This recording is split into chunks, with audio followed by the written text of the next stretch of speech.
Hello, everyone. Welcome to FDH Lounge mini episode 1806. You have with you here today two of the original dignitaries of the FDH Lounge, Rick Morris, Chris Galloway. And this is actually the first time since the old Sports Talk Network days, past the point, obviously, of our 18th anniversary recently, when people could actually see our gesticulations. So when I go to point to myself, this can actually be seen now. So if you're checking out our video feed here. So Chris, we acknowledged during the recent 18th anniversary of the show here, me and you, two of the original six dignitaries of the FDH Lounge crew that will truly never be replicated.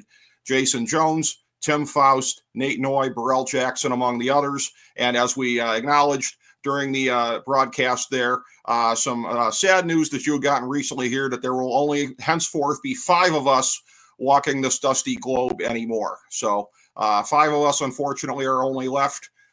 So we did a little tribute on that show to the larger-than-life personality that recently departed. We're all going to miss the Reverend Burrell Jackson. They broke the mold, man. Larger than life personality is exactly right. A big heart, a big thoughts, big personality. Just a joy to be around. I consider myself blessed that I met him as a freshman at Ohio University all the way back in 1990. And I'm glad that I got to have him in my life for, albeit, all these years later, it still feels like too short of time frame. And he will be missed. And I think it's important that his family knows that even when separated by years and distance, for his family to know that there were a lot of people that cared for and loved him.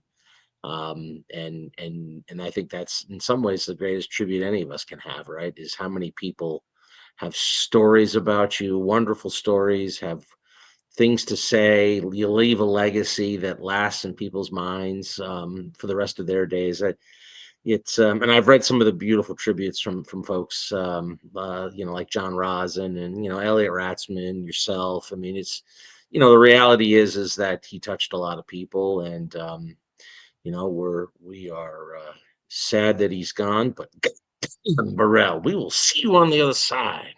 Yeah, and no doubt about that. And again, and I referenced the Facebook thread when I was doing my mention of this during the anniversary shows here. And I said, if anybody stumbled upon that, they might be like, this has got to be made up, right? Like, this can't all be true about one person. All those stories are true. You can back me up on this. Anything that anybody was saying, they're all true. And when the aforementioned John Rosin, friend of ours, asked for some remembrances on Facebook, the first one I came up with was my days at the post, the school newspaper, being on the sports staff there. They run the senior profile when you're graduating, and there were a lot of colorful quotes from me, obviously, but there's only one of them that I remember, and that is, "I'm going to go watch Burrell wrestle a bear." That's it.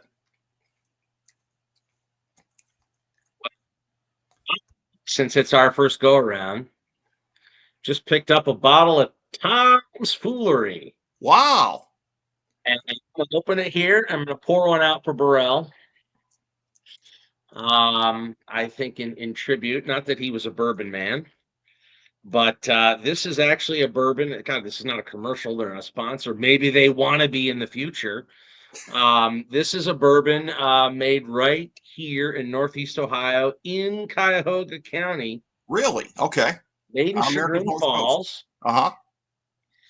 And there's a fun story to this. Okay. This little particular vintage, this brand. Mm-hmm. The husband and wife that started this brand, and I only just recently learned this reading another book. It's probably on the shelf here behind me. Okay. Recently reading another book called The Best Bourbon You'll Never Taste, which is about the 400 barrel contracted batch from 1974 of A.H. Hirsch Reserve. Mm-hmm. You non-bourbon people have no reason to know anything about that. However, the fun thing about that is that it was made at the original Michter's distillery in Pennsylvania, which no longer exists. Okay.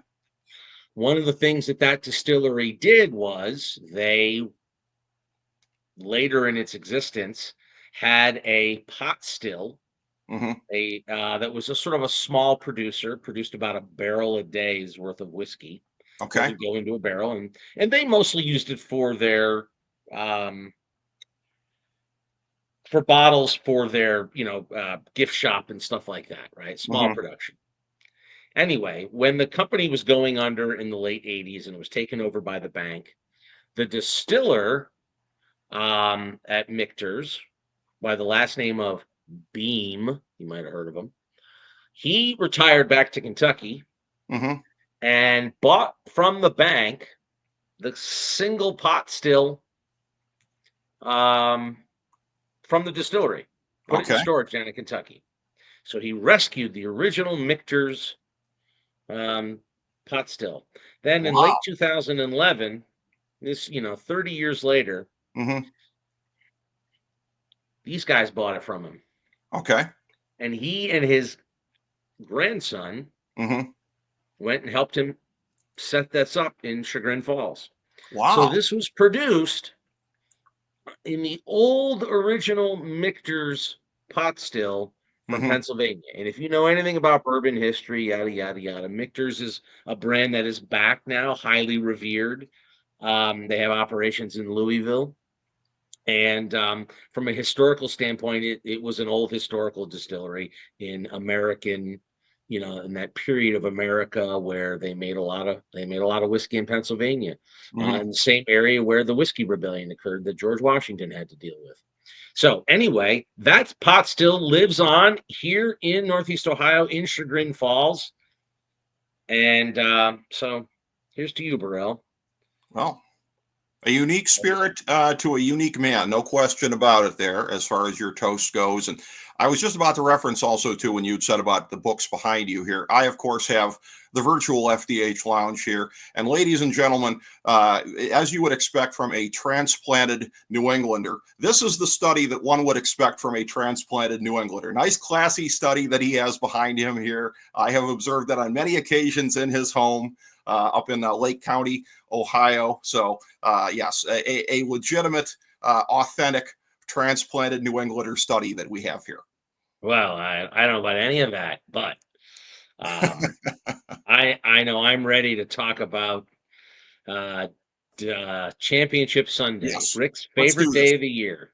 One of my favorite days. I always have to say this whenever we're recording that the Super Bowl, it's for casuals. You get a lot of people at your Super Bowl parties and they don't know if a football's pumped up or stuffed or whatever the case may be. Championship Sunday, this is the day for people who love football. There's twice as much football. And before I get into my record for the year, as I will make some picks later in the show here, I realized I was actually selling myself short on my record here because I've actually been picking game scores in the playoffs.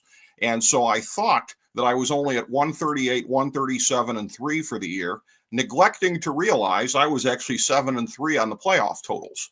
So I'm actually 145, 140, and 3 going into Championship Sunday. The significance of this is you've got to be plus about 14, I think, for the season to be able to be profitable, i.e., above 52.4%. So that's a few less Super Bowl prop bets that I have to spam in order to be able to make it there, because I'm going to make about 15 or 16 recommendations for the Super Bowl just to kind of grease my path there and see if I can make it. It will be the fourth time since 2016, but who's counting, for being profitable for the whole season.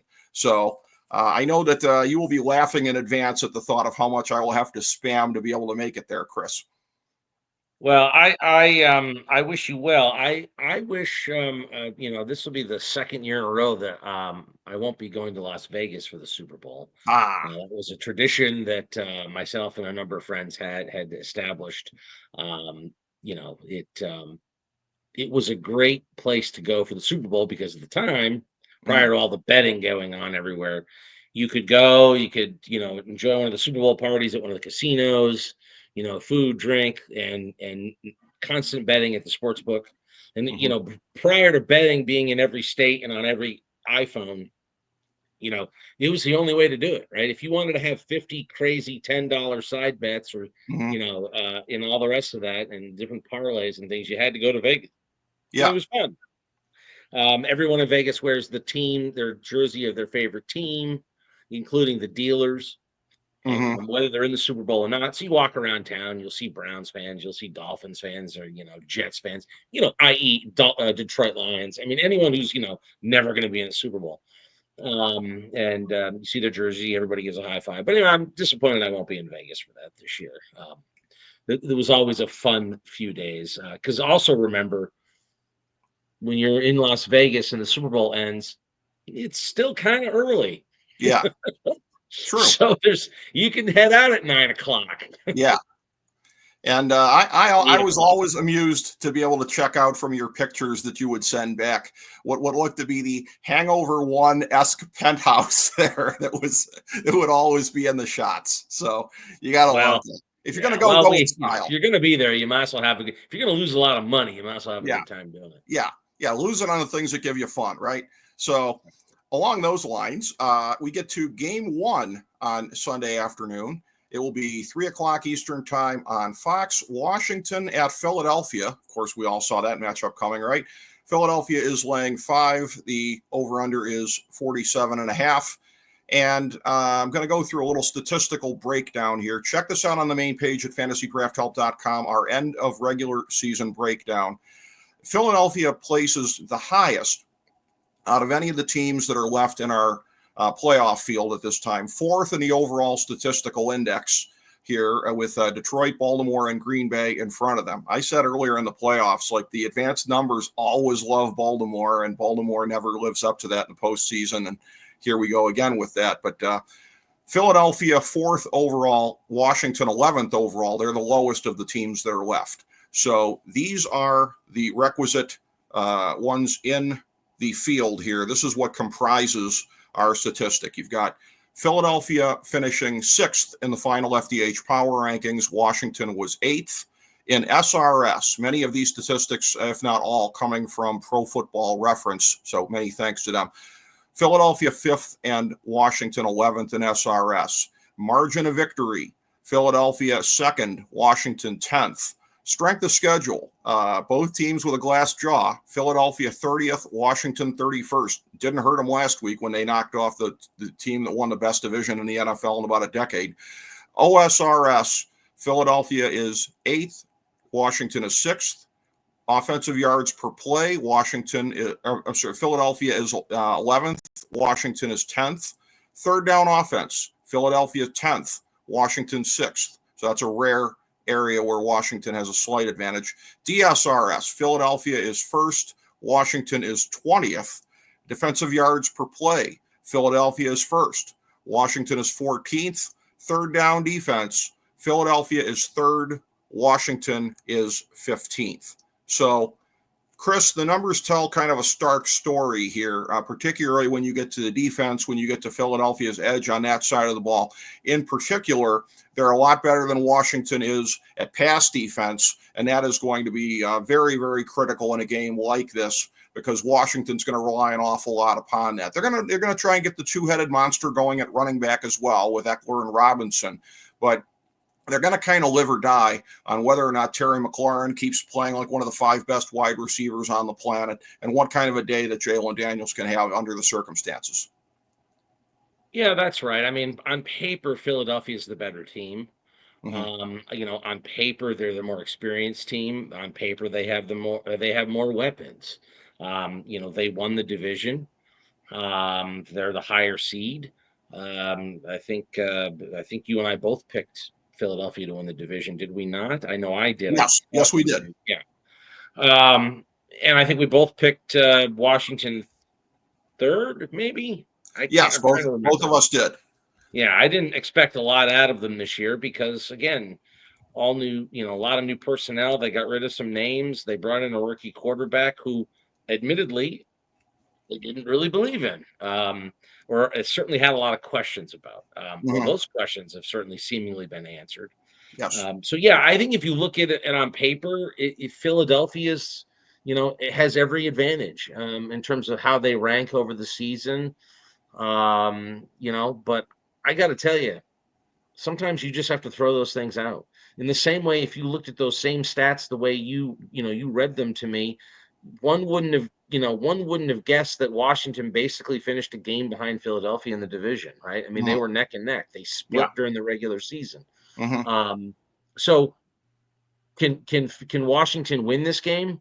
Yeah, they can.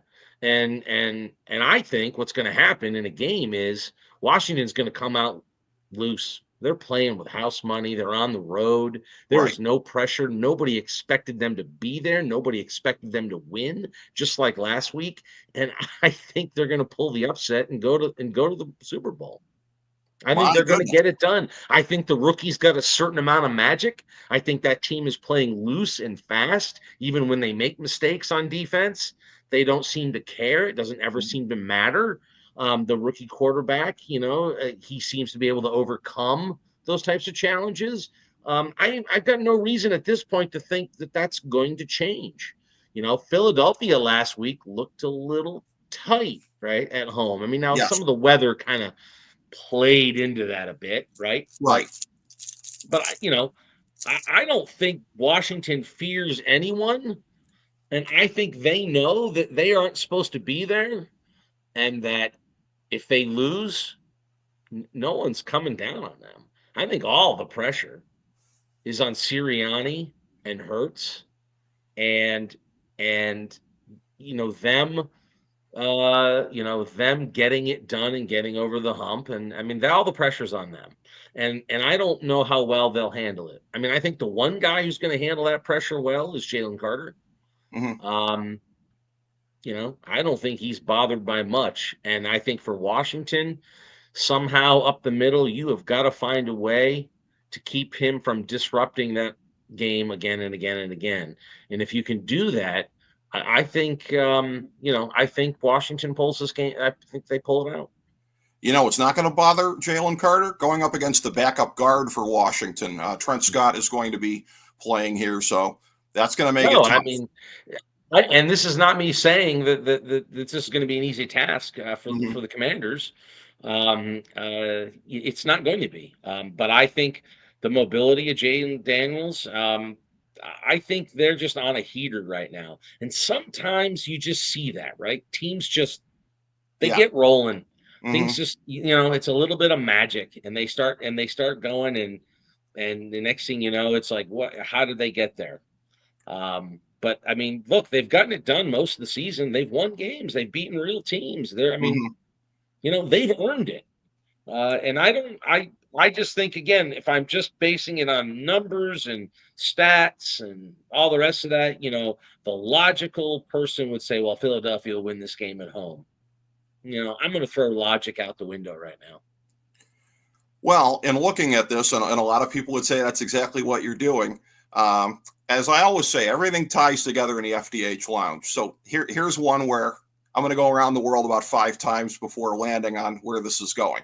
Philadelphia, of course, the city, the notorious headquarters in the 1990s of the outlaw promotion Extreme Championship Wrestling, which changed the entire industry once WWF at the time started ripping them off. Paul Heyman, the mad genius behind ECW, subsequently in WWE in the years to come as a manager or whatever you want to call him for various figures. One, at one point in time, was Brock Lesnar, who was the first person, of course, to defeat The Undertaker at WrestleMania. And he would come out and give these promos. Brock Lesnar put the 1 in 21-1. Well, Philadelphia is 14-1 since October. And you know who put the 1 in 14-1? Washington. So there you go, Chris. So they've done it. They look any given Sunday, right? And Yeah, Washington's not walking in there afraid of them. right. They've beaten them, and they know they can beat them. And again, I think there is value, especially in the first half. The team that's looser may be able to get up on a score or two, settle in a bit. That pressure just, if Washington gets up, say 10 points going into halftime, the pressure on Philadelphia in that locker room will be immense in front of their home crowd.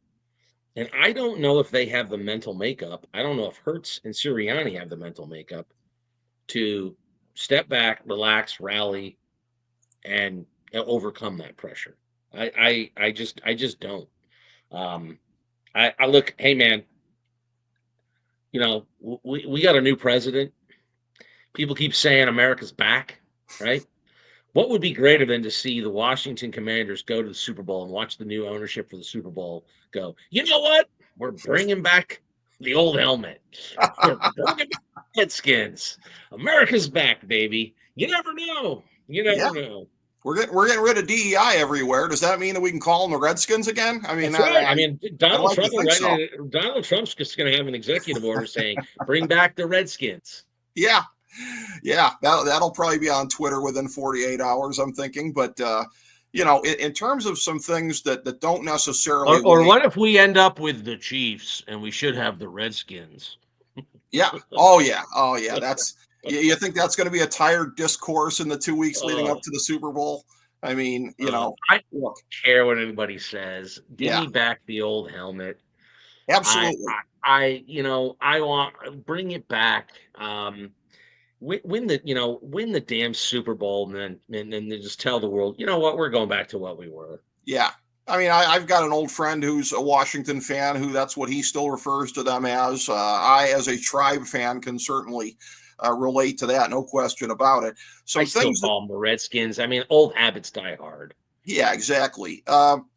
In terms of some things that may not weigh in favor of Washington here, certainly they're not great against the run, and that is a thing where they are set up to be really, really kind of punished by Barkley. Now he didn't have necessarily his biggest games of the year against them, but he played pretty well against them. But to your point. To be fair, on the other side of the coin here, when you're talking about Sirianni and the Eagles feeling the pressure here, you could feel the collars starting to tighten a little bit watching that game last week when the Rams came back on them. Like they were sitting there going, "Uh-oh, here we go again." You're getting ghosts of Eagles playoff games in the past that didn't go well. So, in terms of Washington being able to stir that in them, yeah, I think a great start is going to be very, very incumbent for them. No pun intended, as we're talking politics. But I do think also, yeah, you'll see what I did there. But as far as it goes, though, the problem is, particularly if it's still the first half, you can get up 2 touchdowns, 17 points, maybe even 3 touchdowns. And that does not foreclose the possibility of Philadelphia coming back with the running game. That's how darn good they are there. Least, man. I mean, look, if he stays healthy, Mhm. it's just we all see the greatness, but the issue with him has always been staying healthy. Right.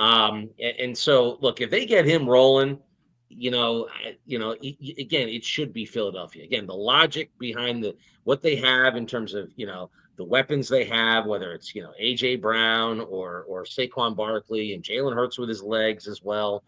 I mean, if this thing ended up being a Philadelphia blowout, I'd be like, yeah, okay, the rookie quarterback and the inexperienced, understaffed Redskins Commanders finally collapsed, and it was a great run and amazing. And we would wake up Monday morning and be like, yeah, that made sense.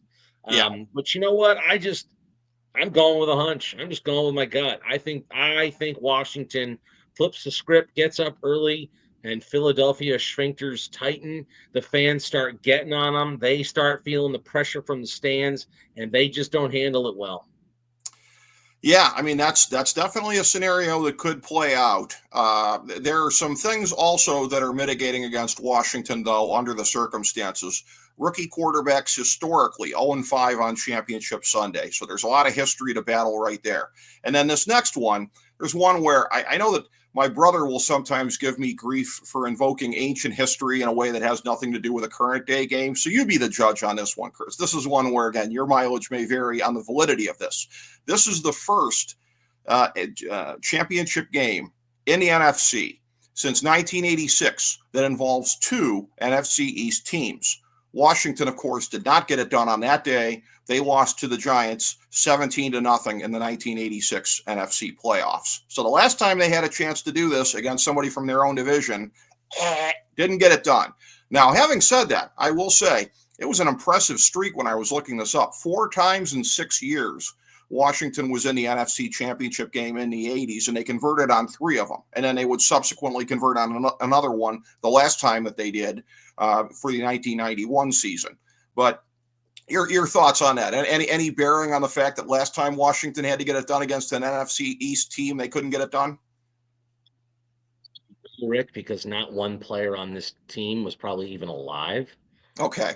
So you're siding with my brother then. I'm siding with your brother. I don't think something that occurred in 1986 when I was a freshman in high school, um, you know, or actually at that point in 86, I would have still been in 8th grade, but would have reached high school later in the year. No, these kids weren't even alive. They Yeah. don't know. They don't care. It has no bearing. That's why I'm with your brother. I hate when you see the stats that are like, well, Michigan State is, they've lost 58 games to Notre Dame. And I'm just Mhm. like, great. Well, when we dig up the guys from 1926, we'll let the kids today know that you're supposed to lose this game because you always lose to Michigan State. I mean, Yes. or whatever. When those kinds of things that are relevant to me are what's happened now, right? Okay. In the last, snapshot of a couple of years, right? You have a young team. They're not going to feel the pressure. What happened in 1986 doesn't mean a thing. Okay. I more than anything, I think that this is, retribution to the old ownership of Washington. Hmm. Hey, thanks for finally letting us go. Now let's go win all the ball games. Yeah. Um, again, no bearing, no bearing whatsoever. I mean, Okay. All right. Well, yeah, but I just, it's a fun stat, to say like, well, the last time they were here, and yeah. when George Washington was president, they didn't do so great. Well, I Yeah. mean, who cares? It doesn't. Well, It's immaterial. and again, not a surprise that the last time they were here prior to the Dan Snyder ownership, the big donut hole in the history of the Washington franchise here, never achieved anything of any note when he was the owner of the team. I'm looking at this slightly different than you as far as the outcome of the game. I'm going a little bit more conventional wisdom on this, and it is not merely because Chalk, your middle name, Rick Chalk Morris is I'm going chalk. No way. I'm going with the chalk, and it is not only because, and notice I said only, not only because I look forward to being invited back on the Philly Pulse podcast with the great Joe Stazak out of Philadelphia. Not only because of that. I was on to preview the Eagles' first This ain't gonna playoff get you nowhere, man. game. So I'm saying Eagles 31, DC 20. I think that Washington's going to keep it close a good part of the game here, but I think Philly is going to pull away. I just think that the matchups are going to doom them. I just think Philly with the defense that they have there, I think, again, Jalen Green getting to play against a backup guard. I just think all these things are kind of pointing at that. By the way, and I said this on Twitter afterwards here, not to dig up any bad memories or anything, although I guess I'm about to, but all the people who are on Twitter that were like, how did Jalen Green, Jaden Carter, how did Jalen Carter ever fall to 9 in the draft? Like, we know how he fell to 9 in the draft. I mean, there's two You people kill that guys with your car, you're probably, you're lucky to get drafted at all. yeah. There's two people that aren't alive anymore. I mean, and that's Yeah, where again, I don't understand that whole narrative either. Like, oh, all these idiot teams that passed on him. yeah, Like, everybody knew he was awesome. They right, just didn't want the liability of being the team that drafted a guy. God only knows how that was going to end, right? When you talk yeah. about, you know, uh, legal battles and all the rest of that. I don't know. I don't. Well, Apparently, killing a man with your car in Georgia's legal. I don't know, but allegedly. Well, I don't know. If you're good at the yeah. oblong ball sport, it's all cool, man. As Well, we've recently learned, all of Georgia's program has a problem behind the wheel. So ooh, pretty much. Yeah, too soon. But what that's reminiscent of, and I won't mention who. I'm not going to throw this FDH Lounge dignitary under the desk or under the bus for this one. But who had mentioned to me a couple of years ago, I think during Tyreek Hill's rookie season. What a great story! What a heartwarming story! This guy was only a 5th round pick. I'm like, bro, do some Googling. It's not a heartwarming story that he fell to the fifth round. Okay. All right. Right, it's not how I would describe it. Yeah. And quite frank, and in fairness to our friend, neither did he cling to that point of view once he Googled it. He was like, oh my goodness, glad I didn't say that on the air. So, yeah, that was glad I got to him before he got a chance to do that. So, If he did, you could have been a good friend and simply edited out those comments. I could have. I could have. Yes, I'm good about doing that. We like to protect our dignitaries here. So, all right. So we differ on the first game. We'll see what we say about the second game here. It is Buffalo at Kansas City. Chiefs are laying 1.5. The total is 48. 6:30 Eastern time on CBS. And so to get to the relevant statistics here for this one. Looking at this again off of the main page at fantasydrafthelp.com, look for 2024 2025 FDH NFL end of regular season breakdown. Kansas City 9th in our final index of statistics, Buffalo 10th. So they're very close, obviously, on this. And both of them scored a lot higher on the final FDH power rankings than 9 and 10. We'll start with that one. Kansas City was second on our final power rankings. Buffalo was third. So as far as the eye test of this guy versus the rest of the statistical index, I think that ended up playing out probably the most accurately. Doesn't always go that way, but it did this time. In SRS, Kansas City was 10th, Buffalo 3rd. Margin of victory, Kansas City 11th, Buffalo 3rd. Strength of schedule, big differentiator here. Kansas City 9th, Buffalo 29th. So in other words, we have the 29th, 30th, and 31st teams in strength of schedule left in the playoffs. You don't often see that on Championship Sunday, but we do this year. OSRS, Kansas City 15th, Buffalo 3rd. Offensive yards per play, Kansas City 21st, Buffalo 6th. Third down offense, Kansas City 2nd, notwithstanding the previous numbers, Buffalo 7th. DSRS, here's where it turns around for Kansas City. Kansas City is 3rd, Buffalo 17th. Defensive yards per play, Kansas City 9th, Buffalo 18th. Third down defense, neither team with anything to write home about here, interestingly. Kansas City 26th and Buffalo 28th. So your thoughts on these numbers, Chris? I mean, it averages out pretty close in the end, but there are some disparities here in terms of the margins between the teams and some of the different numbers. They're pretty evenly matched teams, and I expect a very close game in this one to come down to the wire in the fourth quarter, if not overtime. They've played those types of games for the last few years with these two quarterbacks and these coaches. I don't expect anything different this go around. I think this game is going to be epic. It's going to be must-see TV. But I got to tell you, I'm going Buffalo. And I'm going Buffalo for one reason. And it's not going to be the reason you think. Well, maybe it Okay. is. I'm going Buffalo because of the refereeing. And here's what I'm going to say about that.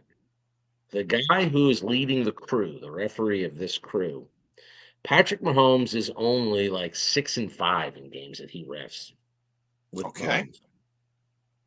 He is probably that's probably one of the lowest winning percentages of any with any referee that Yes, clearly. Mahomes has had. The rest of these guys basically just grease the game for him. Right. The referee, and his name escapes me, I apologize. The stats I was reading a few days ago does not seem to be the case.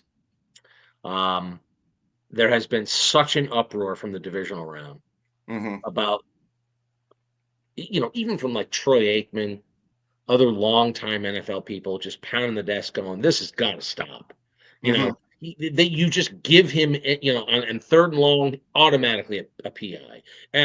He flops, you give him the 15 to extend the drive. When everybody, in that same day in Detroit, Jared Goff gets clubbed in the face, and they're like, I see nothing. Right in front of him, right? I can understand, different game, different crew, right? But like he gets clobbered, they're like, no flag.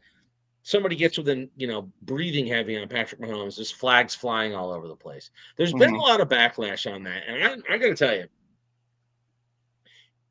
referees are human. They watch the film.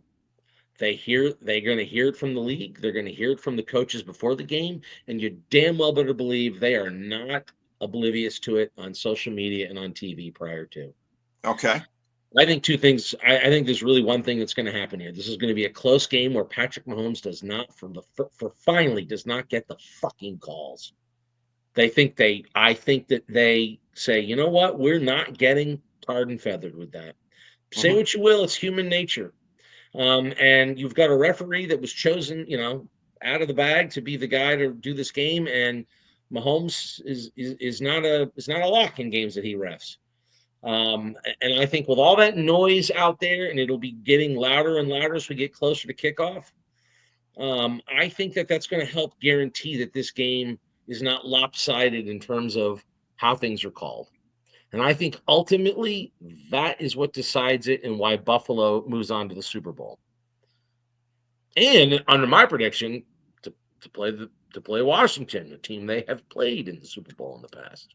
Yeah, a Super Bowl rematch. Yeah, if you would have said to people at the beginning of the year, we will have a Super Bowl rematch, but it will be Washington and Buffalo. Didn't see that coming.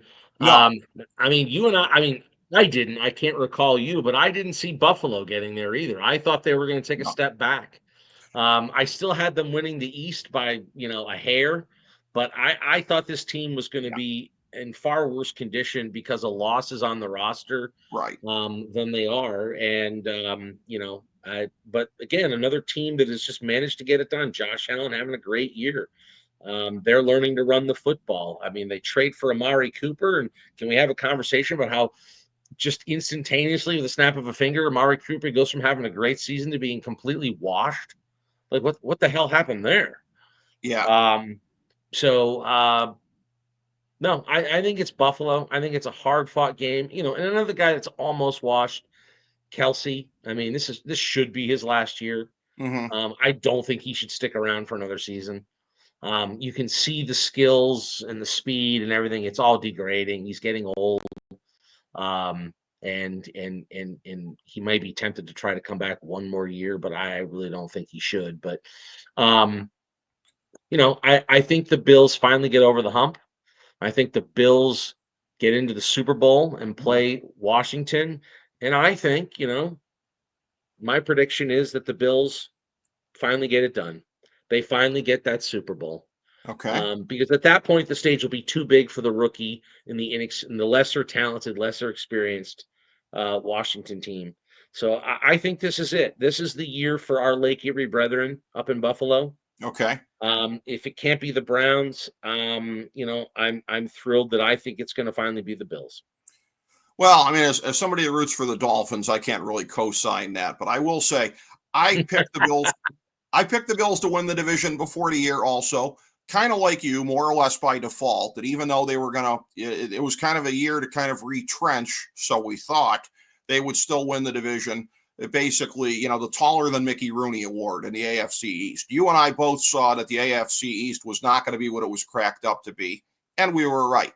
I will also say, too, to go back to what we said about Washington before, a point that I forgot to make. I don't generally forget to give myself credit, but much like Houston a year ago, when I didn't pick them to make the playoffs, but I think I picked them to win like 8 games when the whole world said they were going to suck.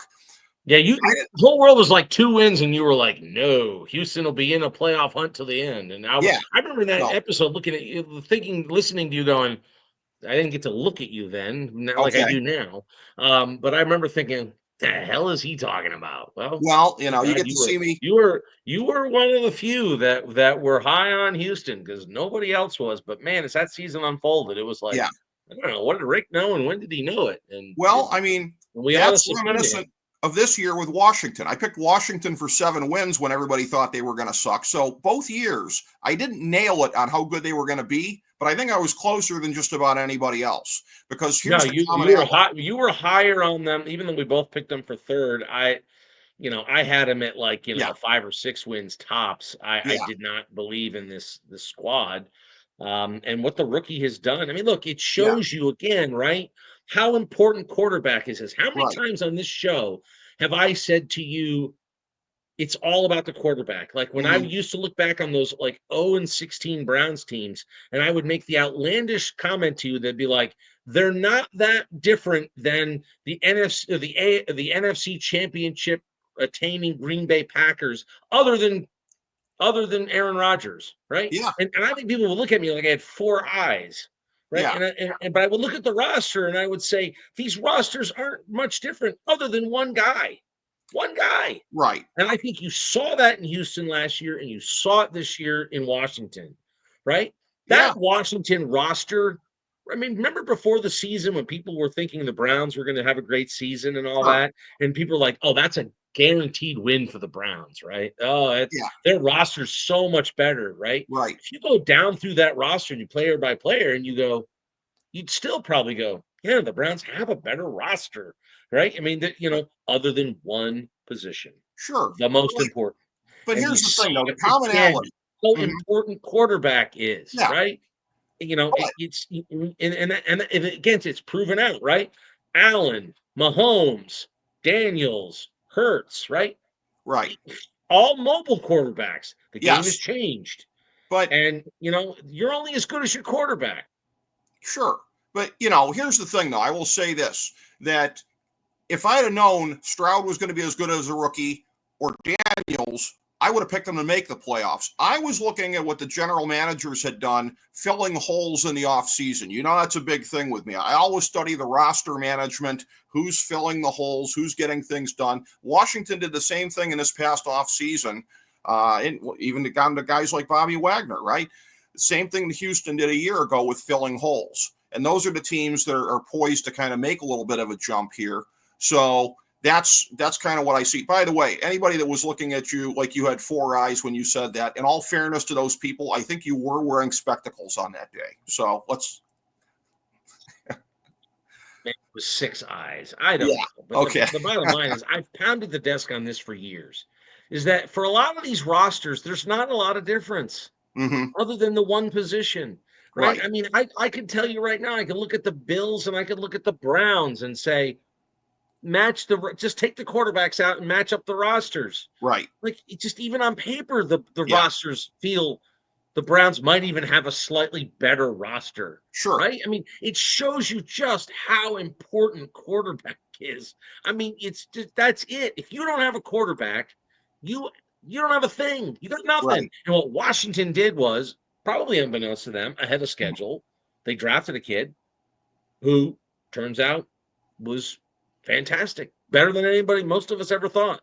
And Right. and despite his having a good college career and winning the Heisman and all the rest of that, there were certainly questions about him in a pro system, etc.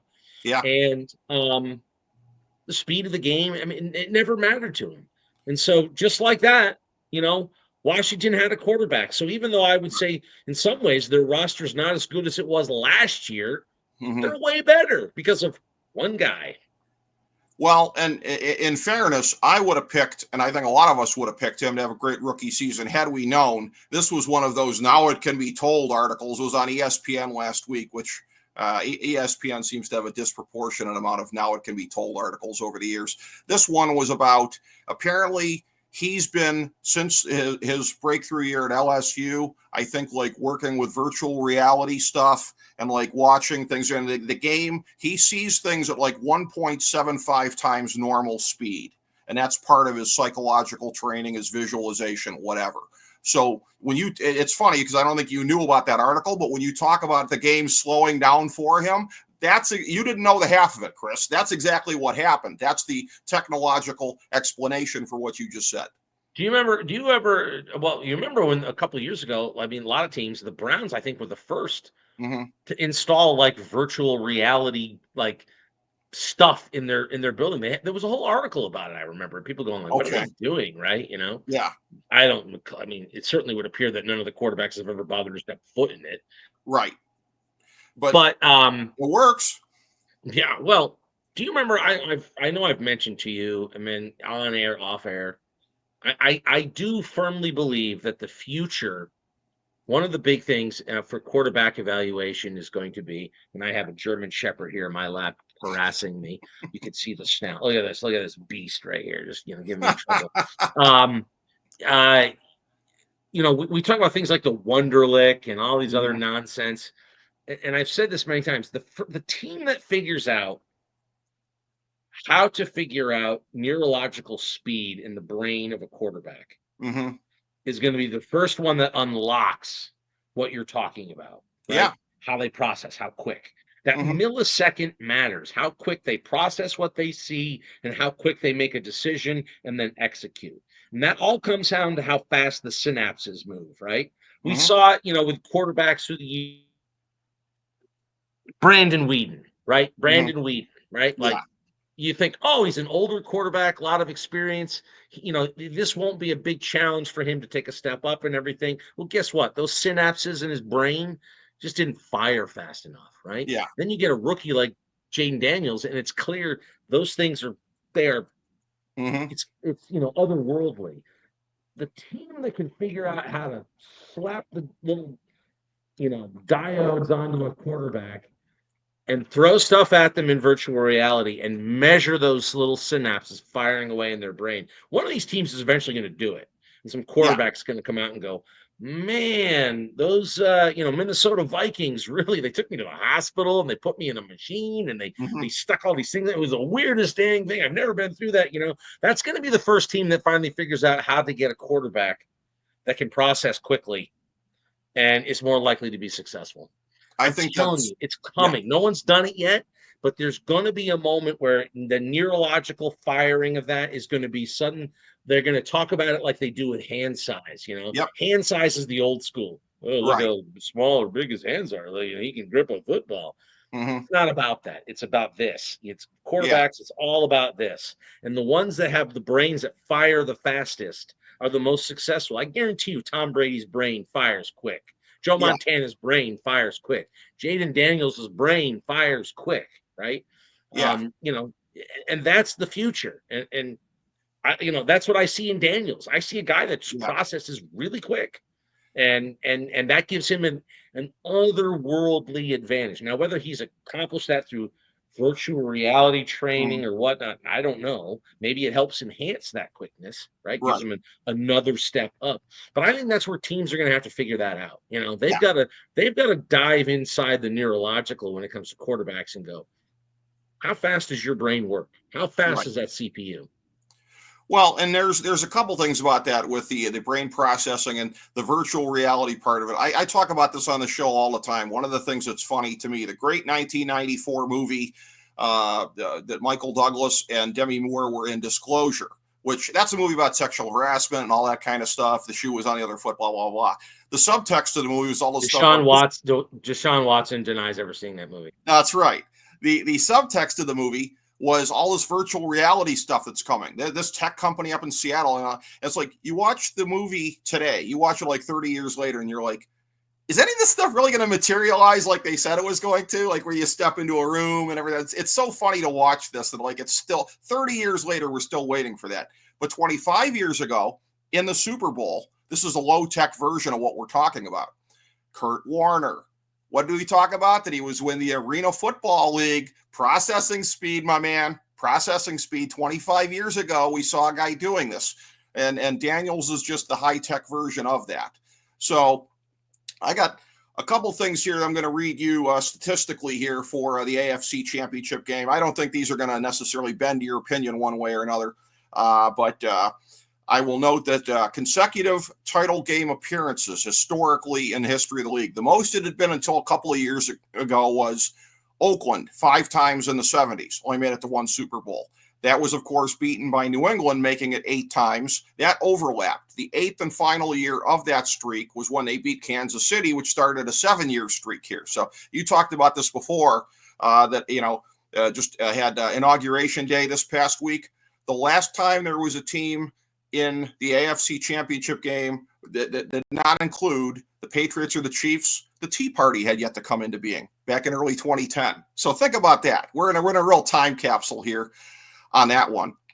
Buffalo, they are 0-7. Who would have Jim Trafficking rooted for? That's all I want to know. Yeah, that's a very good question. Probably Buffalo because of the Rust Belt thing, right? Probably. Now, Buffalo, 0-7 streak on the road in the playoffs since the 1992 AFC Championship game. I prefer not to say where they won on the road in that championship game. The next year, by the way, they would win in Kansas, or they would host Kansas City and win. So that was Joe Montana's last time on Championship Sunday, going down at the hands of the Bills. So in one instance, anyways, Jim Kelly greater than Joe Did it Montana. snow a little during that game in I Kansas think City? so. It was like 10-7. It was some kind of I big think it cluster did, yeah. F. So, yeah, that was a win at home. There's an asterisk on that 0-7, though, because that includes the Music City forward lateral game here, which, the Tennessee fans still want to tell you was, legitimate and a backwards lateral in, the 1999 playoffs. But, I think that was one of the first sporting events of the 21st century, and it was a little bit of a precursor, if I may make the editorial statement, about the tough days that would lie ahead in the 21st century, having to watch an injustice like that one play out. A lot of editorializing there. Okay. Now, to put up with it when they watched that field goal that was no good carry the Broncos that's right. Into the Super Bowl. How come nobody outside of Cleveland ever talks about that? That's one of the weirdest things ever. Are we the only people that have eyes? But, Dude, I didn't live in Cleveland at the time, and I wasn't a Browns fan. I watched that game all the way back in New England, and I was like, that wasn't any good. Yeah. But I think what happens is that, the Broncos' mystique of that run, yeah, and that time frame in Elway just overshadows how it happened, right? Like, no one wants to acknowledge the fact that, the Browns got hosed. That field goal was no good. And the Browns should have been on to the Super Bowl, right? I mean, no one wants to acknowledge that because they're just so invested in the whole Elway thing. Sure. I think that's why, but there's no damn way that field goal was ever good. That's exactly right. No question about it. Big asterisk on that one. And a couple of years ago on the show, when I had Vance Johnson on and we were talking about the drive, I said to him, you don't know the pain that young Ricky would have been in had he known he would one day be interviewing you about this. It was enough for old Ricky at the time to be able to get through something like that. But I bet I bet he had a chuckle about that. He did. But another thing here, we've talked about this. I think we talked about this probably when we did the division previews at the beginning of the year here, when we were talking about how far Kansas City was going to go, because both of us, and when I was recently on the Philly Pulse, I explained that to these guys, why you and I picked Cincinnati to make the Super Bowl, because we thought it was going to be Cincinnati, KC, Houston as the trifecta in the AFC, Kansas City having to play Houston. A couple of years ago, whoever didn't have to play the other two teams between Kansas City, Cincinnati, and Buffalo made it to the Super Bowl. Ironically, Kansas City played Houston, and we don't give any credence to that because we didn't look at that as being a particularly tough game for them with the year Houston had, and we were right. But I think we talked about at the beginning of the year, teams stubbing their toe, going for the three-peat on Championship Sunday. We've seen it a couple of times, almost always memorably. In the NFC, San Francisco in 1990 against the Giants. I remember being so shocked at the time watching that one. That was, of course, Montana got hurt, but you had the greatest backup in the history of the game in Steve Young coming in there. So that shouldn't have necessarily made a difference. Dallas, 1994, the end of the trifecta against San Francisco. The 49ers finally get over. Interestingly enough, these two teams also meeting on Championship Sunday, 1971, and more memorably, 1981, the catch game. In the AFC. Still cry over that game in 81. That game was 9-year-old Christopher still weeps. That game was absolutely remarkable. In the AFC, Pittsburgh in 1976 against Oakland. Now, you had no Harris and no Blyer, in all fairness. I hate to ever say anything in all fairness when it comes to Pittsburgh, but it is true. Oakland also stopped Pittsburgh's run going for a three-peat in 1980, albeit Pittsburgh didn't even make the playoffs that year. So I guess they didn't really so much stop them directly as indirectly in that time. And then subsequently, you had Denver in 1999. They didn't even make it back because it was one of those things where, like the 2018 Cavs when LeBron left, it was kind of like that with the 1999 Denver Broncos. Like, yes, they are the defending Super Bowl champions in name only, but we know it's not the same team. So there have been a couple of times. Trotting out Gary Kubiak is not the same as trotting out John Elway. That's true. So you look at it here, and again, it's history is on the side of Buffalo here, stopping them in this game, because you've never had a team even make it back to the Super Bowl when they've won the two previous times. It's not like, in the NBA when Pat Riley, and I think he even didn't he even trademark three-peat. Yeah, made it back to the finals, but He did. lost to the Pat Pistons. Riley still makes money every time that happens. Yeah, so he'll probably make money for me just having said it here on the show. There's probably some You owe, algorithm.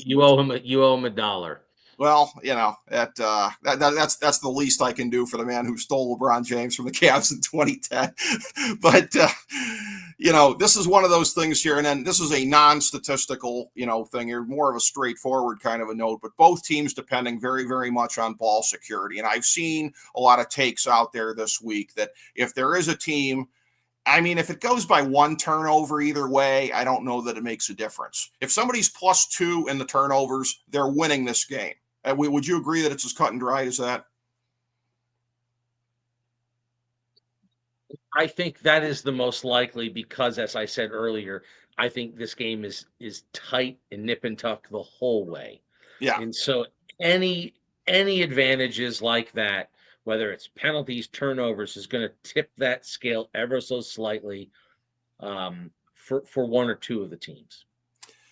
And this is one of these things where, again, in looking at this, there is so much that points to it. It's really it's interesting to me that Kansas City's the favorite in this one, albeit, 1.5. You can't hardly get to be much shorter of a favorite on Championship Sunday or whenever than they are. Saying they think the Bills are a better team, except it's in Kansas City.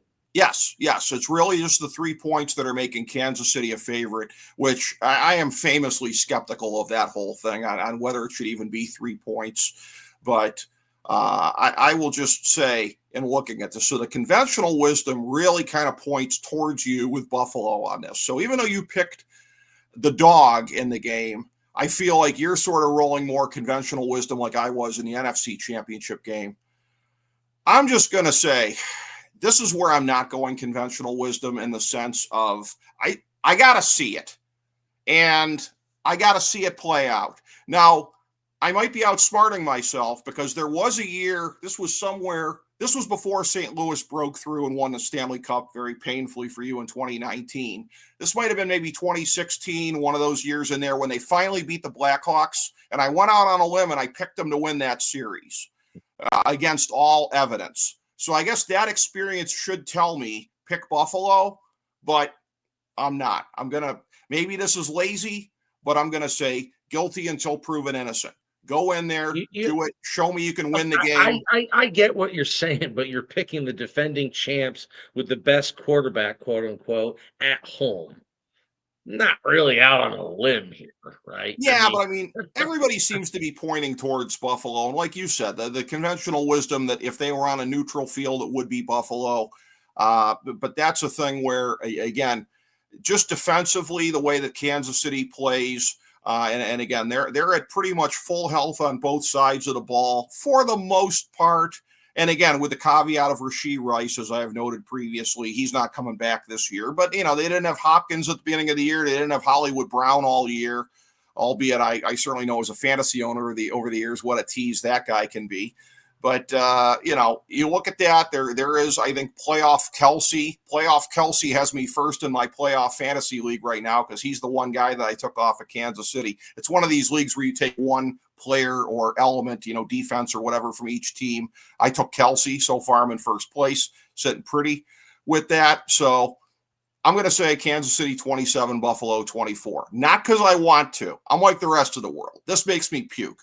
I'm sick of Kansas City. We don't need Taylor Swift dominating half the broadcast. But, here we go again. Prove me wrong, Bills. Prove me wrong. It's not an unreasonable pick. It's the same reason why every year when the Chiefs are in the Super Bowl, why do you bet? Why do you take Kansas City? Because they have the better quarterback. Yeah. They did the same thing last year and made money, right? I do it every year, right? When the Patriots played the Falcons, right? Chris, why did you put 5 large on the Patriots?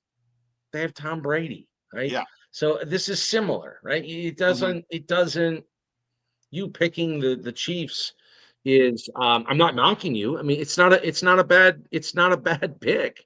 right? I mean, the history aside that you've outlined, you've got, one of the best coaches proven, Andy Reid, the Hmm. best quarterback in the game currently, Patrick Mahomes. They're at home with a better defense than the team that's visiting. If I added up all those things, you would say, yeah, I'm picking that team, right? Yeah. You know, I just think that I think that, I think in some ways that I'm actually being a little irrational. I don't know what other people are doing, but, you know, on paper, they're relatively even. You'd probably give a slight nod to Kansas City, but I think that this is Buffalo's year. I think this is the year that Josh Allen says, "No, I'm not losing. I'm not taking a back seat to Patrick Mahomes." I Mhm. just think that this is the year that Buffalo finally does it. Is there a lot of logic behind that? No, I mean, I could point to, some of the stats and some of the things why I think so. But if you look at last week, it's not like Josh Allen lit the world up on fire with his passing game. What do you throw for? 128 yards or something? Yeah. Not much. That's not going to get it done against Kansas City. So Right. he's going to have to step up big time. Yeah. Um, I just think that collective, at some point the magic runs out for Mahomes, right? The fairy dust just doesn't spread far enough across the field to bail him out again, late in the fourth quarter, and deliver him a win. I just somehow I think that's how I see it happening. Hmm. Well, and that's the thing here too. I mean, there are people that have looked at precedents for this, and that this might be one where I guess the 2006 season, Colts Patriots, Peyton Manning finally breaks through.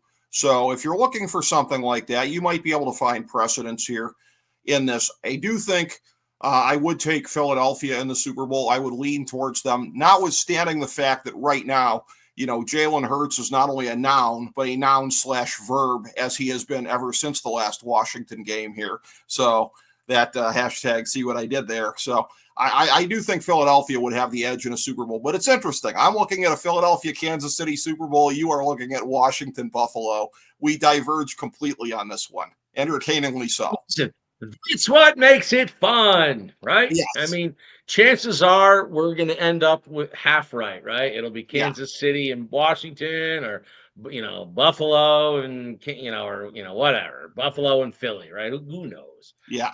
But I like the fact that you and I are on opposite sides on both games. I mean, that's fun. I like it.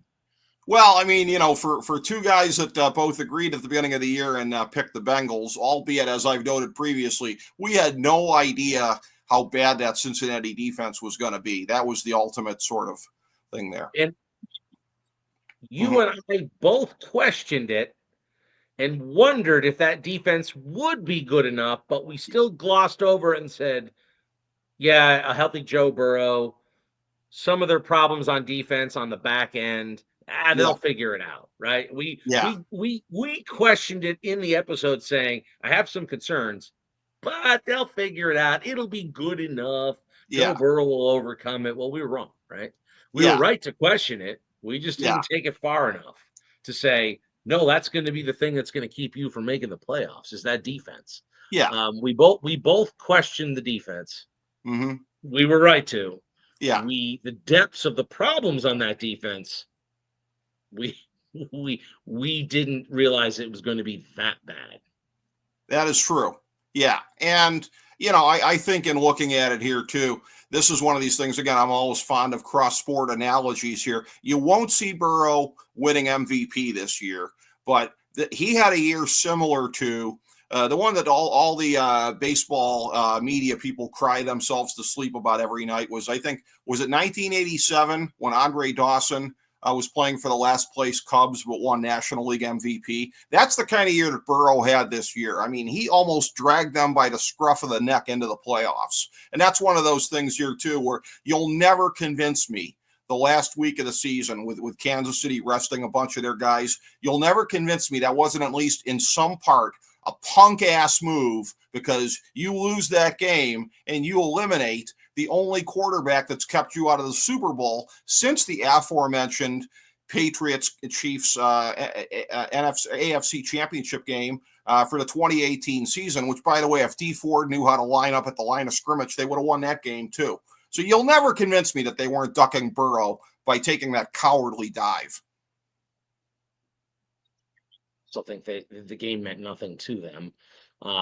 But you're right. Burrow was the only thing working for the Bengals this year. Right. And he should have been considered for MVP because Sure. he did drag what was otherwise a steaming carcass Yeah.